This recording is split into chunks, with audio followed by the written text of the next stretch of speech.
Minsan, napapatanong talaga tayo sa sarili natin. Bakit ko ba sila nakilala? Kung lahat ng dala nila ay puro sakit lang at puro trauma. Pero at the end, mag-thank you pa rin tayo sa kanila. Kasi dahil sa kanila, nalaman natin yung mga bagay na dapat nating iwasan.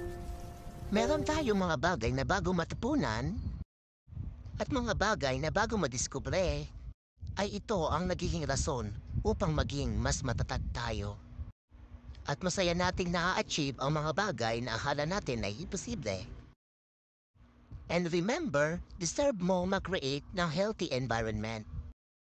And make sure to prioritize self-care activities such as exercise, hobbies, and spending time with supportive people.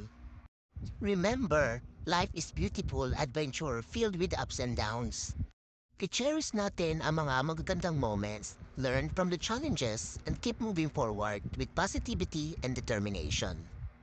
Until next time, take care, stay safe, and keep chasing your dreams. Thank you all for joining me in this journey. Till next time.